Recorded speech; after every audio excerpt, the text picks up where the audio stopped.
Terus niki kula terangaken nggih. Tentu masyhur sekali nggih di antara yang difahami semua ulama bahwa Quran itu bisa mensyafaati nggih. Masyhur sekali bahwa Quran itu bisa apa? Mensyafaati. Bahkan syafaatnya Quran itu bedanya dengan syafaatnya Nabi adalah syafaatul Quran ini menghalau atau menghadang orang biar gak sampai kena azab. Tapi kalau syafaatnya selain Quran itu yang sudah kena azab diambil dari azab itu. Nah, dalu niki kula kepengin matur teng jenengan sedanten karena niki lami sekali saya kaji bahwa malaikat, nggih malaikat sinten mawon itu juga kena konstitusi aturan fikih. Jadi kalau kita sebagai manusia wajib menghormati orang hafal Quran, nggak boleh nyadui wong hafal Quran, nggak boleh ngidoni wong hafal Quran, maka malaikat juga kena aturan yang sama. Karena dia, malaikat ini termasuk makhluk yang mukallaf, makhluk yang kena tatanan Allah Subhanahu wa taala. Sehingga Rasulullah sallallahu alaihi wasallam dawuh surat Tabarok disebut Al-Munjiyah, Al-Waqiyah. Surat yang bisa menyelamatkan yang hafal dari siksa kubur. Pokoknya singkat cerita, ada orang itu fasik, mungkin ya layak disiksa. Pas sampai disiksa malaikat, surat Tabarok muncul menjelma sebagai seseorang. Kalau kamu menyiksa orang ini berarti nyiksa saya. Terus kata malaikat, anti min kalamillah, ya rujuknya memang perempuan karena surah itu dari muannas karena ada taknya. Anti min kalamillah, kamu ini termasuk kalamullah. Wa ana akrahu musa'ataki, tentu aku enggak berani menyiksa kamu. Ya terus berdebat kata malaikat, ini orang enggak benar, ini orang fasik, saya harus mukuli dia. Kata surat Tabarok, sak fasik-fasike aku iku ning atine. Kena nyiksa dekne nyiksa aku. Wahnya debat karena enggak ada mahkamah konstitusi. Terus walhasil terus malaikat bilang gini, ya sudah kita lapor kepada Allah Subhanahu wa taala. Lapor, akhirnya surat Tabarok ini cerita ke Allah, ya Allah, ini orang setiap kali datang ke saya dari sekian surat-surat yang ada di Quran, orang ini milih saya, yang dipelajari ya saya, yang dihafalkan juga saya. Ini kata surat Tabarok kepada Allah. Jika orang ini hafal saya tidak ngefek ke dia untuk tidak disiksa, maka mendingan saya tidak termasuk kitabika, saya tidak termasuk Quran saja. Wong jadi Quran ora iso nyafaati.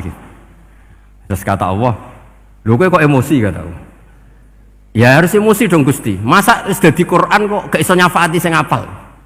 Terus kata Allah, wis pek aman. Makanya terus banyak orang ngapalkan surat Tabarok. Ya ini sekaligus ijazah nih. Untuk meradam kemarahan malaikat niku apal surat Tabarok. Syukur-syukur apal 114 surat. Oh niku malaikat sinten mawon pun kena ini. Cukup apal Tabarok. Sehingga adatnya orang-orang Jawa selain apal Yasin itu apal Tabarok. Nah saya itu lama sekali mempelajari bab ini. Ternyata di antara pokoknya itu satu, karena malaikat itu kena aturan fikih. Nggih imut nggih, malaikat itu juga kena aturan fikih. Jika orang hafal Quran itu haram disadui, kita haram menghinakan, maka malaikat juga kena aturan tidak boleh menghinakan orang yang hafal Quran. Dan alhamdulillah di banyak surahul hadis hafal Quran itu maknanya tidak harus hafal semuanya. Orang boleh hanya hafal Tabarok, boleh hanya hafal Waqiah. Itu kalau kamu hafal betul, surat ini juga bisa berdiri sendiri mensyafaati Anda. Kayak ini surat Tabarok, beliau matur kepada Allah Subhanahu wa taala. Redaksinya gini, inna fulanan amida ilayya min baini kitabika fata'allamani wa ta'alani. Jadi dari sekian surat yang ada di Quran, orang ini selalu milih saya ya Allah. Jadi gampangannya surat Tabarok, wong saya diprioritaskan orang ini kok saya dingin-dingin saja ketika mau jenengan siksa, ini enggak fair. Apa gunanya saya sebagai kalamullah, sebagai kalamuka ya Allah, kemudian enggak ngefek kepada orang ini. Akhirnya walhasil sama Allah surat Tabarok diberi hak syafaat. Makanya akhirnya semua ulama ijma yang bisa mensyafaati itu adalah satu Quran, dua Rasulullah Shallallahu Alaihi Wasallam, ketiga orang-orang soleh dan seterusnya. Tapi yang penting dari ngaji ini adalah bahwa malaikat itu kena konstitusi. Makanya saya punya ijazah untuk jenengan. Malaikat itu bisa diteror, sampean tenang saja. Malaikat itu bisa diteror, bisa dibully. Masyhur itu di cerita Nurul Dhulam, karangannya Senawawi. Sayyidina Ali ya mbahnya Habib Ali ini, Sayyidina Ali bin Abi Thalib. Ya jadi Rasulullah kita tahu punya menantu yang top alim alamah namanya Sayyidina Ali. Sayyidina Ali ku yang menuso. Jadi dekne ku iseng kepengen roh Umar ku wedi. Mergo mangkel. Wong kok ning donya anggere wong tau disentak iku kepengen roh Umar disentak. Wong sak urip-uripe nyentak wong. Walhasil Sayyidina Ali ketika Umar wafat, beliau berdoa, ya Allah saya beri kasaf supaya ngerti Umar sing mletene ngono anggere wong disentaki wani gak nyentak mungkar nakir. Itu tok tujuannya. Nah, karena Sayyidina Ali itu orang yang luar biasa, walhasil dituruti mbek pangeran kasaf. Wasaf melihat mungkar nakir datang itu matanya kalkidril ghali kayak apa panci yang mengangai. Seru. Umar baru bangun dari kubur. Sayyidina Ali sebenarnya ingin melihat kalahnya Umar sebetulnya, niatnya itu ingin melihat kalahnya Umar. Ternyata Umar tersinggung, langsung berdiri. Hei malaikat, kamu itu harus punya akhlak. Kamu tahu saya siapa? Saya ini temannya kekasihnya Allah. Yang diandalkan temannya bukan dia. Jadi boleh lah neror malaikat itu boleh. Kamu tahu saya ini siapa? Saya ini temannya kekasihnya Tuhan, kekasihnya Allah. Ya ke sapa? Kancane Nabi Muhammad. Itu panik mungkar nakir. Panik terus matur Allah, ya Allah ini ada orang yang saya teror malah saya diteror. Siapa dia? Umar, temannya kekasihmu. Kata Allah, yo kowe iku yo sing di akhlak sithik, mosok ambek kancane Nabi gitu. Semenjak itu terus sopan, jawab mungkar nakir. Tapi Sayyidina Ali gagal ngelihat Umar kalah. Padahal cita-citanya kepira Umar sekali-kali kalah. Jadi ada sekian cara untuk apa kalau dibahasakan untuk meredam malaikat. Masyhur ada ulama alim alamah pekerjaannya mengajar tauhid. Ngajar tauhid lah, mungkin tauhid primbon sampai tauhid apa. Ketika meninggal sama malaikat masih ditanya marbuka manabuka dan seterusnya. Imam Malik datang, "Hei malaikat, ini guru tauhid, saurip-uripe mulang tauhid. Kowe ora tau mulang kok takok sing tukang mulang. Sing sopan." Ya sudah enggak usah tanya. Jadi cerita seperti ini mungkin orang lain boleh nggak percaya, tapi itu mudawwan, dibukukan di beberapa kitab, dan saya percaya itu karena secara umum kaidahnya adalah ala inna auliya Allahi la khaufun alaihim wa lahum yahzan. Tetap lahumul busyra fil hayatid dunya fil akhirah. Artinya kalau wali itu ngalami ketakutan ketemu mungkar nakir, berarti dia tidak punya busyra fil akhirah. Padahal para wali ini dijamin punya busyra, mendapatkan gembira di dunia, juga mendapatkan gembira di akhirat. Artinya kalau para wali ngalami ditanya mungkar nakir terus takut, apa mana mbok bayangno kepuyah-puyah, wah itu lahumul busyra. Jadi ini, makanya zaman nanti kalau ditanya mungkar nakir, marbuka, saya guru tauhid. Ngajar di Qudsiyah kelas 6. Nah, harus jelas. Saya kalau ditanya juga gitu, saya guru Minhajul Abidin, ngajar di Habib Ali gitu. Minhajul Thalibin, harus jelas. Kalau Pak Najib lebih gampang, ketua menoro. Lebih gampang lagi. Enggak apa-apa. Kalau karena malaikat itu ternyata mukallaf itu kena aturan hukum. Enggak boleh dia selonang-selonong. Kena aturan hukum. Makanya fa innallaha ta'ala la yu'adzibu qalban wa al-Qur'an. Allah tidak akan menyiksa hati yang ada di Quran. Kalau orang hafal Quran sampai mati, artinya dia membawa Quran. Dan artinya apa? Malaikat kena aturan tidak boleh melecehkan orang yang membawa Al-Quran. Sehingga surat Tabarak nggak terima, ini orang ini hafal saya, kalau kamu mukulin dia kena saya. Tapi ini orang fasik, tapi saya di situ, kalau mukuli dia kena saya. Akhirnya kompromi terus konsultasi bi Allah. Akhirnya dibenarkan surat Tabarak. Ya, terus ini sudah clear ya, lolos ya, mungkar nakir lolos, baru kayak surat Nabi Tabarak. Mungkin buatan dites malih, nak dites malih ndredeg keliru ribet. Tapi saya percaya itu ya. Saya tidak bisa membayangkan ya, ketika Quran disifati Rasulullah SAW bahwa Quran itu syafa', memberi syafaat, kemudian itu tidak ngefek. Saya itu keberatan sekali. Begitu juga apalagi ya, misalnya Rasulullah disifati aqrabin nas, ahabbin nas ilallah, kemudian tidak ngefek bisa memberi syafaat. Itu tidak fair. Pasti orang-orang dekatnya Allah ini bisa memberi apa? Syafaat. Karena status kedekatannya Rasulullah SAW diantaranya adalah hak memberi apa? Syafaat. Karena malaikat yang semuanya itu kena konstitusi. Saya punya kitab syarahnya Bukhari banyak, saya punya itu diantaranya riwayat dari Ahlul Bait, dari Sayyid Ali Zainal Abidin Anil Husain an Abihi an Rasulillah sallallahu alaihi wasallam. Itu riwayatnya adalah ketika nanti di mahsyar itu ya tidak usah kamu bayangkan ya, karena ini bila kaifin walan hisorin, itu Nabi diantara Jibril dan Allah.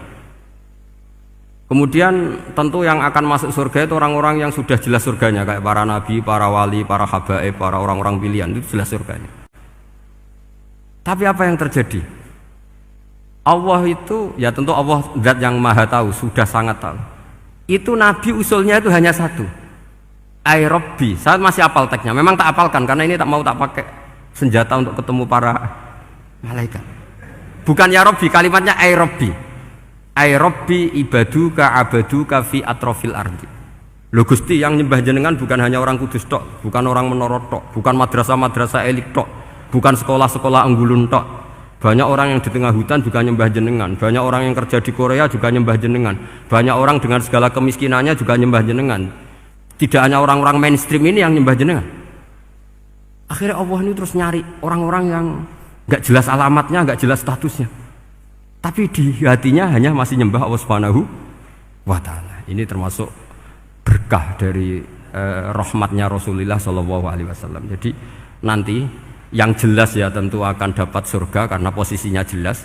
Yang enggak jelas diusulkan sama Rasulullah, Ai Rabbi ibaduka abaduka fi atrofil ardi. Itu luar biasa. Saya pernah ke Korea itu haru karena di sana ya ada yasinan, ada dibaan. Padahal kerja di negara ateis. Itu kalau mereka sholat, itu nyuri-nyuri waktu makan sholatnya itu di kamar mandi. Ya jangan bayangkan kamar mandinya kayak di sini yang sempit juga. Kamar mandi di kota-kota itu kan mungkin lebih bagus dibanding kamar tidur jenengan. Kayak di hotel-hotel itu kan kalau santri so ngantuk. Saking mewahnya, jadi bisa kadang ada yang tanya, mosok Gus kamar mandi nek gue sholat mau cuwilik. Iwak kamar mandimu ini kamar mandi. Ya sering do tanya saya itu sholatnya sah apa enggak sih? Sah, semuanya gitu tak jawab sah terus. Dan itu yang nanti diusulkan Rasulullah Shallallahu Alaihi Wasallam, Ai Rabbi ibaduka abaduka fi atrofil ardi. Di luar orang-orang yang mainstream itu ya Allah, banyak orang yang menyembah jenengan. Saya tuh pernah nangis ketika di Bandara Jakarta ketemu orang wireng, serai melarat, jelas melarat, wireng. Ini aku ketemu saya cium tangan. Gus saya ini itu habis dari Selandia Baru, kerjanya dia itu ikut mancing gitu, mancing ikan tuna di Selandia. Kalau saya di tengah laut itu sampai 2 bulan. Hiburan saya itu hanya ngaji jenengan lewat YouTube. Coba orang di tengah laut ngaji. Wah, itu seneng pojok bumi. Jadi ini umat Rasulullah Shallallahu Alaihi Wasallam. Makanya kalau suwon jenengan yakin saja terhadap syafaatnya Quran. Karena semua malaikat itu kena aturan. Di antara aturannya adalah tidak boleh menyiksa orang yang di hatinya ada Al-Quran. Fa innallaha ta'ala la yu'adzibu qalban wa al-Qur'ana. Karena Allah tidak akan menyiksa hati yang ada di Quran, yang ada Qurannya. Sehingga memiliki jelas gini riwayat saking Ibnu Katsir. Supaya kula percaya, apalagi ini didhawuhkan Rasulullah sallallahu alaihi wasallam bahwa surat Tabarok adalah disebut munjiyah, penyelamat, juga disebut wakiyah, penjaga. Lalu biasanya orang-orang yang enggak percaya syafaat itu pertanyaannya adalah, kan manusia itu wa alaisalil insani ila masa'a, manusia itu hanya bisa membawa bekal apa yang pernah dilakukan. Itu dijawab oleh ulama-ulama kita ahli sunnah wal jamaah. Entah perlu ditambahi anahdia apa enggak tahu saya. Saya ini kata orang banyak termasuk pengurus PBNU, tapi saya itu tetap nggak pati srek. Kalau ahli sunnah saja, tidak usah ditambahi an-nahdiyah. Karena nanti malah tidak global ini, ahli sunnah kok lokal ini jadi ribet. Ya tapi kalau kita di Indonesia ya ditambahi an-nahdiyah tidak apa-apa. Karena mau tidak mau memang dalam hal ikramus sahabah mungkin kita dengan Wahabi itu sama-sama ikramus sahabah. Tapi dalam hal percaya wasilah kita ini ada miripnya dengan Syiah, karena Syiah percaya wasilah, NU percaya wasilah. Tapi dalam bab ikramu kulis sahabah Beda kita dengan Syiah, fa innas Syiin itu ada sahabat yang dihormati, ada yang enggak. Akhirnya terus kita karena itu terus bikin ahli sunnah An-Nahdiyah, karena Wahabi itu ya ahli sunnah tapi enggak percaya apa? Wasilah. Ya katanya gitu, kata para pakar-pakar. Saya sendiri hanya nirukan, saya enggak punya kepentingan untuk menganalisis itu enggak. Karena pertanyaan di kuburan itu ya gampang, nanti marbuka wa manabiuka itu gampang lah. Tapi ada KNU juga, ada nanti Gus pertanyaannya, wa ma jamiyatuka. Waduh ribet itu. Lama-lama wa ma hizbuka, partai kamu apa? Ribet kan kalau semua orang kreasi nambahin malah ribet kan. Tapi lewat ngaji ini saya pastikan bahwa apa? Surat Tabarok itu luar biasa. Terus saya teruskan. Wa qad rawat Tabrani wal Hafidz Ad-Diya al-Muqaddasi min tariqi Salam bin Sadrusih qala Rasulullah sallallahu alaihi wasallam suratun fil Qur'ani khosomat an sahibiha hatta adkhalathul jannah. Jadi ada surat di Quran yang mati-matian membela yang hafal sampai surat itu memasukkan orang itu ke surga, yaitu tabarakalladzi biyadihil mulk. Ini yang an Ibnu Abbas yang qala daraba ba'du ashabin Nabi sallallahu alaihi wasallam khifa'u ala qabrin wa wala yahsibu annahu qabrun. Fa idzan qabru insanin yaqra'u suratal mulki hatta khatamaha. Fa atan Nabiyya sallallahu alaihi wasallam faqala hiyal mani'ah hiyal munjiyah tunjihi min adzabil qabri. Jadi ada sahabatnya Nabi karena kemalaman dia bikin tenda di kuburan. Dia agak ngira kalau itu kuburan. Ternyata di situ ada orang Sohibul Qabri ini baca surat Tabarok. Baca surat Tabarok. Kemudian peristiwa itu dilaporkan ke Rasulullah. Jawabnya Nabi apa? Memang surat Tabarok itu al-mani'ah yang bisa menghalau atau menolak azab. Terus hiyal munjiyah, memang surat Tabarok itu menyelamatkan tunjihi min adzabil qabri, akan menyelamatkan orang itu dari siksa kubur. Ikut ke sekolah. Wa qala Tabrani haddatsana Muhammad bin Hasan. Saat terus qala Rasulullah sallallahu alaihi wasallam lawadittu annaha fi qalbi kulli insanin min ummati. Karena keramatnya surat Tabarok seperti itu, kata Nabi lawadittu pakai lam taukid. Yakti seneng ingsun annaha di surah yaitu Tabarok fi qalbi kulli insanin min ummati.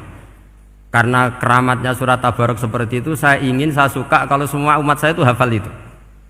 Nah, alhamdulillah barokahnya didikan para kiai, para guru, hampir semua kita ini hafal surat Tabarok. Daripada yang kampanye harus hafal Quran semua, ya sudahlah, ini al-maisur la yasqutubil ma'sur atau ma la yudraku kulluh la yudraku kulluh. Jadi saya itu punya santri orang Sulawesi. Itu dulu guru gitar. Santri di Jogja, dia dulu sekolah kesenian di Jogja terus jadi guru gitar. Saya ini kan kiai fikih. Saya mazhabnya sama dengan Pak Najib, termasuk ngaramkan gitar saya ini. Mau tak haramkan kok ragilem ngaji malah ribet, tak halal ngomong gitar kok tak halal. Semeneng ae. Semeneng ae. Saya niru Mbah Mun, nek gak ono jawabane semeneng gak.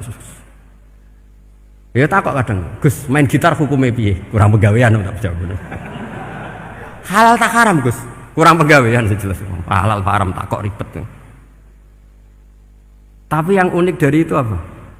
Tiap tahun Beb itu datang ke saya setor surat Tabarok. Kadang ya setor 5 ayat, 20 ayat, sampai khatam. Naik pesawat dari Sulawesi. Gara-gara ngaji saya, sudahlah Gus, sementing aman. Jadi aku ning donya wis main gitar saenakku, nak gak apal Tabarok bahaya gitu. Dia ngapalkan, apal betul. Sekarang kemarin setornya khatam. Ya hanya untuk ngelawan malaikat saja itu, untuk ngelawan malaikat itu. Saya kok tertarik itu.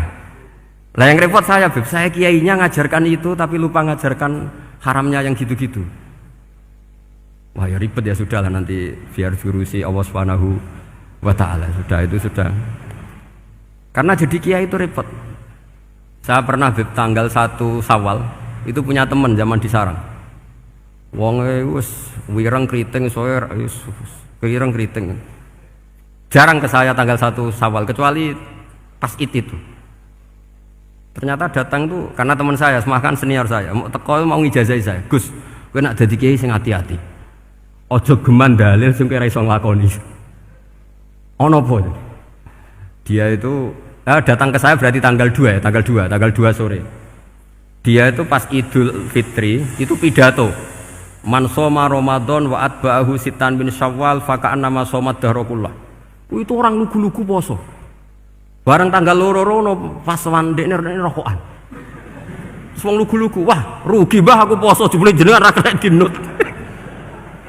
Jadi semuanya yang poso 6 hari itu ngikuti kiai itu. Ternyata pas disowani pas rokokan. Rugi mbah aku anut jenengan. Tak nut-nut poso jebule jenengan gak poso. Aku yang mending ngene, lha opo kowe dalil ngono barang ngono lha opo ora iso nglakoni. Makanya ini hati-hati para kiai, nek dalil sing ora iso nglakoni ora usah. Nak khutbah id ora usah cerita poso 6 hari, kok malah diciri orang itu. Ya cerita wae wong nak berposo dosane di sepuro insyaallah, pokoke yang gampang-gampang saja. Nak dolan ning gone wong awan-awan dosa ganggu. Nak ra dolan sombong gak gelem silaturahim. Wae ngomong yang umum-umum saja. Jangan dalil poso 6 apa? Hari itu sekali ada yang nganut ternyata kamu tidak bisa, wah itu repot ya. Jadi saya berharap sekali keyakinan guru-guru kita bahwa Al-Quran mensyafaati itu kita terima an ilmin wa an bayinatin wa an hujatin. Kita bukan sekedar terima karena itu dawe guru enggak, tapi satu bayinah, yaitu logikanya adalah malaikat itu mukallaf. Mukallaf itu kena aturan hukum. Jika manusia kena aturan hukum harus menghormati orang hafal Quran, maka malaikat juga kena aturan yang sama, yaitu harus menghormati yang hafal Quran. Jadi boleh kamu nanti ketemu malaikat mungkar nakir, sertifikat Iqra khatam, qiraati khatam, syahadah saya hafid terbaik. Ya supaya dia enggak sembarangan nyiksa kita. Wah aku yakin mesti gak wani, yakin jajal sebenarnya. Tapi sampean matur, ojo tes tapi. Karena sekali dites bulet tuh. Ya jadi ini jelas ya, dawuh Nabi ketika cerita keramatnya surat Tabarok, dawuh Nabi lawaditu annaha fi qalbi kulli insanin min ummati. Wa qad rawa hadzal hadits Abdu bin Humaid fi musnadihi bi absato min hadza. Faqala, ada yang cerita lebih detail di riwayat itu, fa innaha al-munjiyah wal mujadilah tujadilu autokhosimu yaumal qiyamah inda rabbiha liqairiha. Nah ini lebih gampang lagi. Surat Tabarok itu mati-matian bela yang baca. Semoga riwayat ini yang benar, bukan li hafidhiha tapi liqairiha. Sampeyan milih riwayat yang hafal apa yang baca? Baca apa hafal? Baca apa hafal? Korupsi kabeh. Jadi ada riwayat itu tujadilu autokhosimu yaumal qiyamah inda rabbiha liqari'iha, bagi yang baca, tidak harus hafal. Watat lubulahu ayun jiahu min adzabin nar wa yunjiya biha utawayan sahibaha min adzabil qabri. Jadi surat ini akan mati-matian bela yang membaca. Tadi kan riwayatnya hafal, jadi saya terjemah hafal terus. Akhir-akhir kok ada diskon cukup baca, ya ini tak ganti karena ini demi jenengan tak cari riwayat paling gampang. Sebetulnya ini enggak etis, kayak ilmu pesanan. Ya tapi ya sudah, memang ada riwayat apa? Liqariha. Akhirnya Nabi ya lagi-lagi menutup dawe lawaditu annaha fi qalbi kulli insanin min ummati. Saya suka lawaditu itu pakai lam li taukid itu. Lawaditu annaha fi qalbi kulli insanin min ummati. Tapi saya suka sekali kalau itu ada di hati semua umatku. Artinya gini, dari sekian riwayat sebetulnya itu kuat riwayat yang hafal, karena Nabi selalu menutup dengan ngendikan saya suka kalau itu ada di hati, selalu ada di hati. Itu artinya hafal apa baca? Lo menengah sampai pusat kandani kok angel teman. Hafal apa baca? Lawaditu annaha fi qalbi kulli insani min ummati. Itu hafal apa baca? Hafal. Ya berarti hafal. Ini yang hafal Tabarok berapa? Semua ya? Hafal semua? Aman berarti, no? Jadi kalau niku gak ada kitab banyak tentang usul fikih. Sebetulnya kepentingan saya itu bukan masalah usul fikihnya, tapi kepentingan bahwa konstitusi ilmu, saya ulang lagi apa? Konstitusi ilmu yang difahami ulama ummati Rasulullah sallallahu alaihi wasallam itu ternyata fa innahu ta'ala bahabihim al malaikah. Allah itu bangga sekali dengan para malaikat. Makanya kamu harus ngaji usul fikih, ngaji apa saja. Karena malaikat itu tidak bisa mikir kayak jenengan, yang bisa mikir itu jenengan. Sehingga ketika presentasi cara bahasa sekarang, termasuk keramatnya Imam Amudi, itu ada cerita ini ada di Nailul Ma'mul kalangannya Syekh Mahfud At-Turmusi. Imam Amudi itu ulama top, tapi dia ngajarnya itu matematika. Jadi ulama nggak ngajar tauhid, nggak ngajar tarikh, nggak ngajar pesolatan, tapi ngajar matematika.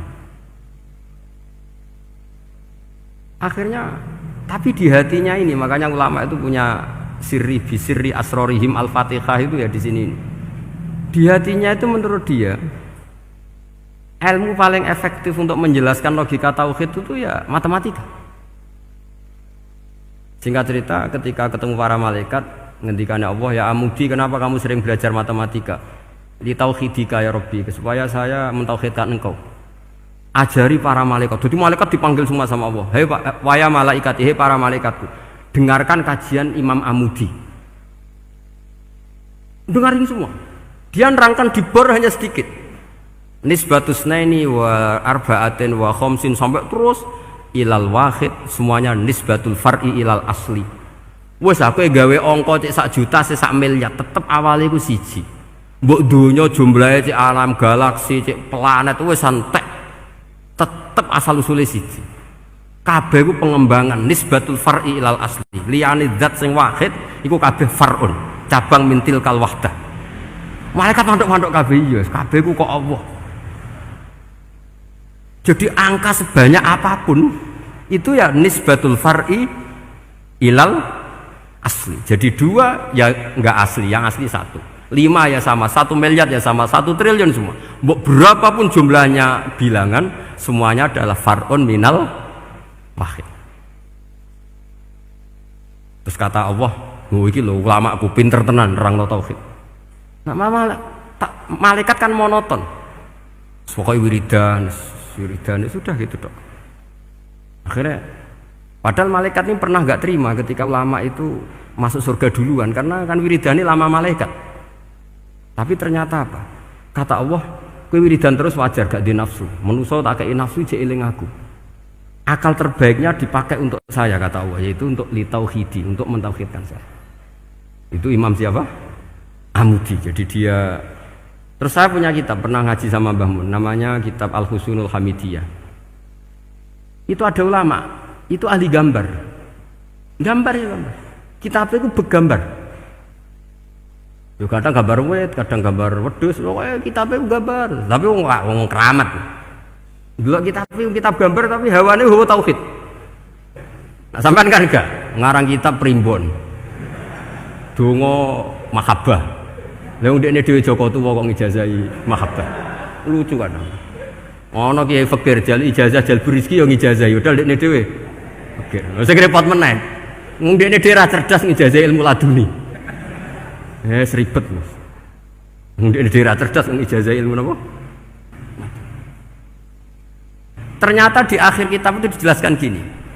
Fa inna hadhihi suwara, semua gambar ini awaluha min nuqtah wahidah. Awalnya adalah dari 1 titik. Jadi famadarul wujud adalah an-nuqtah, 1 titik. Nuqtatul wujud yaitu Allah Subhanahu wa taala. Mbok kowe gambar seruwet apapun. Wis aku gambar benang paling ruwet sing ra iso diurai. Awalnya 1 titik apa 2 titik? 1 titik. Makanya masyhur dalam dawuh para ulama, Quran dikumpulkan di surat Fatihah. Surat Fatihah dikumpulkan di Bismillah. Bismillah dikumpulkan di titiknya ba. Nah titik ba ini disebut bi kana makana wa bi yakunu mayakun. Karena lewat titik bi ini, karena saya yang ada menjadi ada, dan karena saya yang mau ada akan menjadi ada. Makanya semuanya itu kembali ke 1 titik, nuqtatul wujud. Kayak apa ulama dulu? Jadi mau bismillah itu gak main-main kan. Bismillah itu eling bae. Bak ini nuqtatil wujud, bahwa kita benar-benar bertauhid. Mbok kayak apa buletnya gambar, mbok kayak apa ruwetnya, tetap dimulai dari 1 titik. Mbok kayak apa jumlah angka-angka itu, dimulai angka 1. Nah, Sampean saya harapkan nanti kalau ketemu Allah itu Allah bangga dengan sampean kon mulang tauhid ning malaikat. Orang ning TPQ kon mulang malaikat. Itu cita-cita terbesar saya, kepengen mulang malaikat. Mulang sampean wis bosen yakin wis aku pengen oh keren mulang. Ya, maksudnya aja malaikat kok Jibril, Mikail itu malaikat elit. Sing awam-awam ya sing mboten. Kalau malaikat ini papan atas niku mun alim banget. Saya kenapa ngomong demikian? Saya ini punya tafsir namanya tafsir Al-Qurtubi. Itu Imam Qurtubi termasuk tak anggap mufassir hebat. Beliau ketika ngendikan wa idz qala rabbuka lil malaikati, sak terus walhasil malaikat itu terus protes ataj'alu fiha may yufsidu fiha wa yasfikud dima. Itu kan ada pertanyaan di tafsir itu. Bagaimana mungkin malaikat itu protes kepada Allah padahal malaikat itu terkenal loyal sama Allah, nggak pernah intervensi, nggak pernah gugat. Kenapa ini kok ada cerita malaikat kok gugat atas alu? Dari Imam Qurtubi, hum awamul malaikah, itu awamnya malaikat, bukan yang kayak Jibril, Mikail. Itu malaikat-malaikat yang nggak ada namanya, awam. Jadi jangan bayangkan yang protes itu kayak malaikat Jibril. Jadi harus dibedakan. Nah, saya ya tentu kalau ngajar malaikat ya milih yang ini, yang nggak jelas namanya ini sudah. Kalau Jibril ya nggak mungkin diulang dong, sing nggawa wahyu. Apa alam Quran itu sepiro? Aku sing nggawa Quran ribet kan malah. Lah nek Israil mbok ulang tersinggung dipeletet lah sepuntas malah ribet. Mikael mbok ulang tersinggung kira di donasi bagian duit dan bagian rezeki. Ribet. Wis mulang malaikat sing awam. Saya itu termasuk hilang iskal saya, janggal saya karena tafsir Qurtubi. Dulu saya itu iskal. Mau malaikat kok ngevaluasi kebijakan Allah itu artinya kan gini. Ya Allah, engkau mengangkat Adam sebagai khalifah. Padahal potensi Adam itu adalah ifsad. Ya, ataj'alu fiha ma yufsidu fiha wasfikud dima. Kata malaikat, wa nahnu nusabbihu bihamdika nuqaddisu lak. Itu kan paradok, kalimat yang paradok. Paradoknya begini, ya Allah tolong evaluasi engkau ngangkat Adam sebagai khalifah. Potensi Adam adalah merusak bumi. Wa nahnu nusabbihu bihamdik, kita ini selalu mensucikan engkau. Loh, itu kan paradok. Kalau mereka mensucikan Allah, artinya mensucikan juga min ihtimalil khata'. Mensucikan bahwa Allah itu tidak mungkin salah. Lah ini bilang mensucikan kok. Saya mensucikan engkau Gusti, tapi kok dalam hal ini kok kayak jenengan itu salah gitu. Wong karwan Adam kok mbok angkat. Makanya Allah duka. Wong kowe ku jare maca tasbih kok ngevaluasi. Ya kan maknanya mentasbihkan Allah apa? Mensucikan dari semua kesalahan, kekurangan. Nah, ini bilang baca tasbih kok nganggep Allah itu perlu dievaluasi kebijakannya. Tolong pikir ulang Gusti. Mungkin jenengan kurang detail kan kayak gitu. Akhirnya Allah tersinggung. Masyhur itu di tafsir-tafsir. Meskipun tafsir itu sebagian Israiliyat, yang keterusan itu rodok Israiliyat, tapi cara kula rodok setuju Israiliyat sing rodok-rodok gitu. Itu kan masyhur itu akhirnya. Lah apa alasannya Adam kok salah? Bani Adam tentu akhirnya Adam ini kemudian terganti ke Bani Adam. Dan itu jadi perdebatan ahli tafsir. Apakah dhamir itu harus kembali ke asal, apa boleh ke pengembangannya? Misalnya Adam itu kan di situ disebut ataj'alu fiha may yufsidu fiha wasfikud dima. Padahal Adam yang nabi ini enggak pernah yusfikud dima. Enggak pernah yufsid fil ardi, juga enggak pernah wasfikud dima. Ya, saya ulang lagi, Adam yang nabi itu kan enggak pernah ngalami ataj'alu fiha may yufsidu fiha wasfikud dima. Berarti Adam ini nanti yang nakal, yang sampai senang berteman darah itu Adamnya apa anaknya? Anaknya kan? Itu jadi perdebatan ahli tafsir. Walhasil singkat cerita, malaikat ini tidak salah. Nyatanya kita tahu kan perang di Irak, di Syria, perang zaman Belanda, Bani Adam itu senang safkud dima. Tapi ternyata malaikat ini ditegur sama Allah. Yusbiya manusia itu salah itu di nafsu. Gue bener mergo ora tak kei nafsu. Masyhur terus dicerita Israiliyat itu ada malaikat, dia jajal Gusti. Jajal tenan dikai nafsu, medun ketemu wong adus langsung merkosa. Gawe anan sih, ora kenalan sih. Terus dari Allah, wah lumayan menusa ana mukadimah ka ora-uran ae. Walhasil terus malaikat api terbang enggak bisa. Ini kata cerita Israiliyat, kamu harus menentang cerita ini. Tapi saya setuju. Singkat cerita, pertanyaannya adalah, mungkinkah malaikat melakukan kesalahan? Padahal termasuk salah adalah protes kepada Allah Subhanahu wa ta'ala. Itu dijawab oleh Imam Qurtubi, hum awamul malaikah. Itu awamul malaikat. Jadi kita harus membedakan malaikat yang papan atas, yang ashos. Kalau dalam tafsir modern disebut malaikat sing ashos, kayak Jibril, Mikail. Ada malaikat awam. Nah, yang awam ini ya biasa, yang bilang qalu ataj'alu fiha may yufsidu fiha wa yasfikut wa nahnu nusabbihu bihamdika nuqaddisu lak. Itu kan paradok. Paradoknya ya Allah, engkau mengangkat Adam jadi khalifah itu kayaknya salah. Harusnya kan ngangkat kita, karena kita ini yang selalu mensucikan engkau. Loh, wong mensucikan Allah kok nganggep Allah mungkin salah dalam bikin keputusan. Makanya hati-hati kalau baca tasbih. Kalau baca tasbih, kalau Allah Maha Suci ya sudah suci dari segala kesalahan, kekurangan. Jika wiridannya Rasulullah yang diajarkan kita, subhanallah bihamdi adada khalqi wa ridha nafsi wa zinata arsy midada kalimati. Jangan subhanallah pakai versi kamu. Allah Maha Suci. Ternyata kamu punya khayalan tentang Allah. Nah, kalau khayalan kamu salah, berarti mendudukkan Allah tidak sesuai sifatnya Allah. Makanya ahli tauhid terus punya satu pakem ilmu yang namanya ma khatara bibalika fawau bi khilafi dzalik. Apa yang ada di hatimu bahwa Allah seperti ini, hakikatnya Allah tidak akan seperti itu, karena Allah mukhalafatul lil hadis. Karena ini masalah-masalah sensitif. Dan itu yang salah, saya ulang lagi, awamul malaikah. Kata Imam Qurtubi siapa? Awamul malaikah. Ya saya teruskan. Jadi kula suwun seperti keinginannya Rasulullah sallallahu alaihi wasallam. Terus niki terakhir, anna Rasulullah sallallahu alaihi wasallam kana la yanamu hatta yaqra alif lam mim tanzil wa tabarakalladzi biyadil mulku wa qala las antawuf yufaddilani kulla suratin fil Qur'an bisab'ina hasanatan. Jadi di antara kelebihannya surat Tabarok adalah mengungguli umumnya surat dengan kelas 70 kali derajat. Jadi keunggulannya surat Tabarok itu bisab'ina darajah di bawah surat-surat yang lain. Sudah, ini surat Tabarok agak panjang. Tapi alhamdulillah dari semua itu surat Tabarok itu kalah bi qul huwallahu ahad. Jadi ini nikmat terbesar kita, karena nggak perlu tabarok, saiki porsi ini diturunkan jadi apa? Kulhu. Makanya banyak tarawih main apa? Kulhu. Itu bukan cari cepet, itu dalile musalsal ila Rasulillah sallallahu alaihi wasallam. Jadi ada sahabat itu kalau ngimami main kulhu. Di Indonesia masih mendingan kulhunya rakaat kedua ya. Itu enggak, sahabat ini rakaat pertama ya kulhu, kedua ya kulhu. Masih mendingan di Indonesia dipakai selingan rakaat kedua.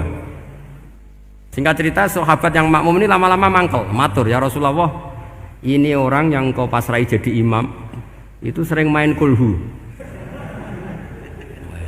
Akhirnya Nabi memanggil, ya fulan, kenapa kamu suka baca kulhu? Li'annaha sifatur rahman, karena dalam surat kulhu itu semuanya menerangkan sifatnya Allah Ta'ala. Maka saya suka itu. Nabi saat itu juga dapat wahyu, ya Muhammad, kasih tahu orang itu, inni uhibbu, saya suka dia karena dia suka kulhu. Wah, itu aja hafalkan itu. Jadi itu riwayat yang lebih menggembirakan itu. Jadi tidak usah tabarok, cukup apa? Kulhu. Dan itu lebih mutawatir. Makanya dalam legenda dunia kiai itu kan ini ada cucunya Sayyidina Ali. Tuh, siapa yang bisa khatam Quran sekian menit, yang menang Sayyidina Ali ya, karena baca kulhu sampai 3 kali, yang dianggap takdilul Quran, sudah sama dengan baca Quran. Jadi ini ijazah terakhir, ini jadi porsinya tambah turun. Saya itu suka, saya itu punya banyak penggemar lah di Jogja, di Jakarta. Memang agama ini harus mudah. Saya itu kalau baca kulhu itu sampai nangis. Nangis saya bukan karena faham atau haru, itu enggak. Sebaik itu Allah, masa gara-gara hafal kulhu, main kulhu dicintainya? Ya karena memang Allah benar-benar zat yang baik. Makanya saya punya teman itu kurang ajarnya, masya Allah. Kalau tes ditanya rukun Islam berapa, nawakidul wudhu berapa, muftitatus sholat berapa, semuanya dijawab la ilaha illallah. Terakhir ditulis kafir Pak, sama anak nyalano iki. Nyalano la ilaha illallah kafir apa enggak? Gurunya bingung kan akhir. di ek iku la ilaha illallah kok di ek. Akhirnya bocah diceluk, "Cung maksudem piye? Mun nek sampean wani ngeek Pak, kafir Pak." Akhirnya sugahno ribet-ribet. Pertanyaan apa tuh? Ma muktilatu sholat la ilaha illallah. Nah gitu wudu ya. Tapi jangan tiru lho. Lah gurune kok ngeek gak wani, kafir. Siapa yang berani ngeek la ilaha illallah? Ya ana menes sing mbuweling. Angin belinge ku disurati wong tuane. Kula nu mondok sarang era kuno, dadi ijek lugu wong. Surati wong tuane, kowe gak susah, wong tuamu disurati. Tenang ya Gus, bapakku buta huruf. Dadi wis disurati, gak ngefek wong bapake buta huruf. Nah, di Islam, saya ulang lagi di Islam. Dengan tanda kutip kesalahan-kesalahan kecil gini ku zaman Nabi, sahabatnya Nabi, iku kabeh ku dadi berkah. Makanya enggak ada ilmu sebarokah kayak zaman Nabi. Wong goblok wae dadi berkah. Sampai Nabi ngendikan aksaru ahlil jannah al-bulu, akeh-akeh penduduk swarga iku wong goblok. Mergo wong goblok iku piye? Apa dimangkeli iku ya gaweane pangeran. Nabi itu pernah disomasi wong goblok. Itu ya piye? Nabi kan cerita kiamat tuh gini. Yang kemarin nggak jadi itu. Kiamat di Indonesia kan berapa kali ya? 999 terus 2000 berapa? 12 terus Jumat apa kan sering mau ada kiamat tuh. Saya sering ditanya tamu, "Gus, ngenteni kiamat teng putih. Entah ini ngene barang aku aneh-aneh." Wong karuan layak alamuha illahu bokas bakas. Nak misalnya tenan piye Gus? Ya tenan sing enek kowe sik, anak aku gak. Wah sesuk tak jak ngenteni kiamat ora sida kiamat. Aneh-aneh. Saya ulang lagi. Ketika Nabi cerita dasarnya kiamat itu sahabat itu enggak mikir. Padahal mereka orang-orang pinter. Si mikir wong desa malah. Ya Rasulullah mata sa'ah. Engkau itu cerita kiamat terus tapi enggak jelas tanggalnya. Lalu itu kapan? Wah kaget sahabat. Oh, pinter juga. Kalau cerita itu ada tanggalnya dong. Ini kan cerita terus tapi nggak jelas tanggalnya. Apa diamuk wong desa? Ora diamuk mangkelno. Nabi meneruskan tentang ahwalil kiamah, masih nerangkan ahwalil kiamah. Dibaleni lagi. Ya Rasulullah mata sa'ah. Lalu kiamat itu kapan? Ini kalau ijazai, jadi bodoh tapi untuk ridhanya Allah Ta'ala pun. Kalau lah kadang jadi pinter gue nyesal. Ribet. Kongkonan kongkon Pak Najib barang ini akhirnya gara-gara pinter. Padahal kok ya wong bodoh lah mlebu swarga ribet kan. Direwangi dadi wong alim sebelum kok wong bodone ya melok mlebu swarga. Wong gelombang kedua itu pengumumannya siapa pencinta Nabi, pencinta wong alim masuk swarga. Yang pertama seleksinya agak ketat. Yang kedua itu ya muhibbin mun cukup mun. Jadi sebenarnya swarga ya ketemu wong ra jelas-jelas nih. Wah repot ya. Akhirnya ketika Nabi gak jawab, sahabat itu banyak yang analisis kariha maqala, lam yasma, ada yang bilang lam yasma, memang Nabi tidak dengar. Ada yang analisis sami'a wa kariha maqala, sebenarnya Nabi itu dengar tapi gak suka karena pas khutbah di-cut, diinterupsi. Karena diulang-ulang lagi akhirnya akhirnya Arabi tadi mengulang-ulang lagi, akhirnya Nabi jawab. Karena Nabi itu orang yang sangat pintar jawabnya, ma'atatalaha, kamu kok berani tanya kiamat kapan, persiapan kamu apa? Fawawahi ma'atatulaha kabira sholatin wala siyamin wala kada wa kada walakinni uhibbuka. Ya menang ya pede. Apa Nabi tanya persiapan saya? Oh, kalau sholat saya biasa kok bangga. Wes wong desa biasa kok. Fawawahi ma'atatulaha kabira sholatin, saya sholatnya biasa, puasa biasa. Maksudnya sing wajib-wajib tok lah, ndak aneh-aneh. Tapi walakinni uhibbuka, tapi saya ini mencintai engkau. Apa jawabannya Nabi? Almar'u ma'aman ahabba. Dan itu melegenda seluruh dunia, baru kayak Bedui. Jadi semua orang yang hafal hadis almar'u ma'aman ahabba atau anta ma'aman ahbabta itu barokatu hadal badui, karena berkahnya orang Bedui. Dan hadis itu mutawatir karena dikatakan Nabi ketika khutbah orangnya banyak yang hadir banyak. Barokahnya orang Bedui, gak disopan santun. Mukjizatnya Nabi seringnya gara-gara orang Bedui. Nabi khutbah, wis khutbah cerita akhirat, cerita kebaikan. Ya Rasulullah, khutbah mohon bakas akhirat kebaikan. Sekarang itu tidak ada hujan, halakatil amwal. Sekarang harta hilang semua. Hewan-hewan sudah mau mati semua karena apa? kekeringan. Mohon jenengan rasa bakas niku, pun jaluk udan mawon. Nabi langsung Allahumma wah langsung udan tuwes. Nak jari ulama lah mbon Nabi borodok gelos putih udan seminggu nganti akhirnya sapine iku gak mati krana kehausan tapi kelentir. Parani nek Nabi, lho niki ora ngrasa salah paren ya Rasulullah. Wong kula njuk donga udan ben ra mati, saiki mati tenggelam. Mun lereni santai wae. Ya, saya minta doa hujan supaya hewan-hewan itu bisa minum dan seger. Dan ini malah dok lentir. Akhirnya Nabi nuruti meneh. Allahumma hawalena wala alena Allahumma alal akam wa dzirab terus. Itu wong desa. Betapa barokahnya wong desa iki orang tahu. Betapa Rasulullah itu sekali ngendikan alam itu harus tunduk. Jadi min mu'jizati Rasulullah sallallahu alaihi wasallam itu sekali ngendikan alam itu harus ngikuti. Jadi Nabi misalnya ngendikan hujan, itu panitia hujan, malaikat hujan harus nuruti. Nabi ngendikan berhenti juga harus berhenti. Makanya enak jadi Nabi itu. Tapi kamu nggak mungkin, sudah tutup, tidak ada mungkin. Makanya Nabi itu pernah minta dalam satu maidah, ya fulan saya ambilkan dirok. Dirok itu kaki kambing yang depan, diambilkan. Ambilkan lagi, diambilkan.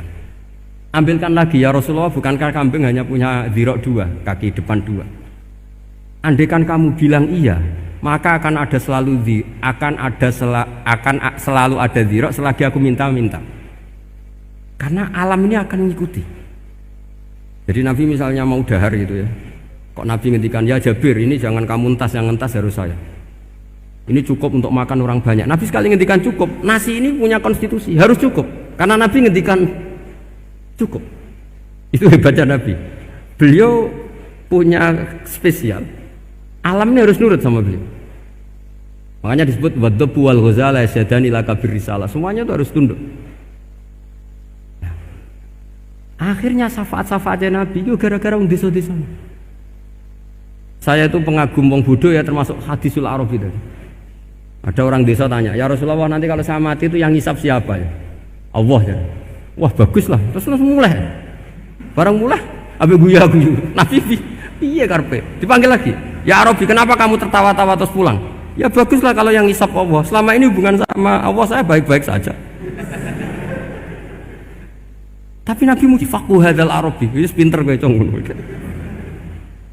Terus pernah lagi ada orang Bedui tanya, hal yadhakur rabbu ya Rasulullah, apakah Tuhan itu pernah senyum, pernah tertawa? Naam, kata Nabi, ya pernah.